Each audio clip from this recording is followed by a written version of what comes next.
भाइयों और बहनों, नरेंद्र मोदी कहते हैं कि बीजेपी में ओबीसी के एमएलए और एमपी हैं। सबसे पहले कांग्रेस के तीन चीफ मिनिस्टर ओबीसी हैं, ये याद रखिए आप। हमारी 4 सरकारें हैं, 3 हमारे ओबीसी चीफ मिनिस्टर हैं। दूसरी बात, आप पार्लियामेंट में, विधानसभा में चले जाइए और बीजेपी के किसी भी एमएलए से पूछ लीजिए, एमपी से पूछ लीजिए, आपसे कुछ पूछा जाता है क्या? जब कानून बनाए जाते हैं आपसे कुछ पूछा जाता है? आपको कहेंगे भैया हमारे से कुछ कोई नहीं पूछता। कानून आरएसएस वाले लोग बनाते हैं, कानून अफसर बनाते हैं, कानून बीजेपी के एमएलए और एमपी नहीं बनाते। सच्चाई भाइयों और बहनों एक और है। सच्चाई यह है कि हिंदुस्तान को 90 अफसर चलाते हैं। कैबिनेट सेक्रेटरी और secretary of government of India Hindustan की सरकार को चलाते हैं। 90 लोग ये कानून बनाते हैं, ये निर्णय लेते हैं पैसा किधर जाएगा, कितना पैसा कहां जाता है। अब मैं आपसे सवाल पूछना चाहता हूं, बीजेपी के 10 साल से सरकार है, 90 अफसर सेक्रेटरी हिंदुस्तान को चलाते हैं। मैं हिंदुस्तान के सब ओबीसी से पूछना चाहता हूं, नरेंद्र मोदी जी कहते हैं आपकी भागीदारी है हिंदुस्तान की सरकार में, मध्य प्रदेश की सरकार में। आप मुझे बता दो, इन 90 अफसरों में से ओबीसी कितने हैं? ओबीसी की आबादी कितनी है पहले यह बताओ।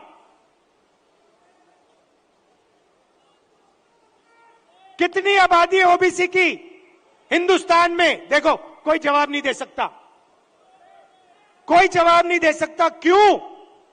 क्योंकि कास्ट सेंसस नहीं हुआ है। भाइयों और बहनों, लगभग ओबीसी भाइयों की, बहनों की 50% आबादी है हिंदुस्तान में।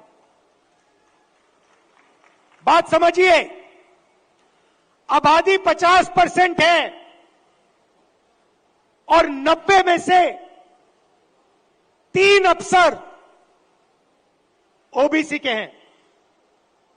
और एक और मजेदार बात बताता हूं, 2 साल पहले आप देखते, 3 साल पहले आप देखते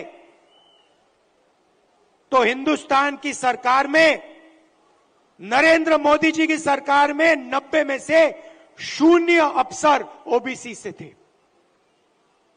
यह देश की सच्चाई है। नरेंद्र मोदी जी ओबीसी के लिए, दलितों के लिए, आदिवासियों के लिए काम नहीं करते हैं। आप देख लेना, ये सारे के सारे बंद हो जाएंगे, क्योंकि जो सच्चाई है देश की, कि जो सारी की सारी लूट हो रही है, ये व्यापम स्कैम जो है, ये सारा का पैसा, ये आपका शिक्षा का पैसा, स्वास्थ्य का पैसा जो चोरी हो रहा है, ये ओबीसी की जेब में से पैसा चोरी हो रहा है। तो मैं ये कह रहा हूं कि अब वो समय आ गया है कि हमें हिंदुस्तान का एक्सरे करना है। यह पता लगाना है कि अगर 90 अफसर हिंदुस्तान को चला रहे हैं और उसमें से 5% भागीदारी ओबीसी को मिल रही है, तो क्या ओबीसी की आबादी 5% है? क्या हो ही नहीं सकता। तो अगर उनकी आबादी 5% नहीं है, अगर उनकी आबादी 50% है, तो उनका 5% बजट पे कंट्रोल क्यों है? उनका 50% बजट पे कंट्रोल क्यों नहीं है?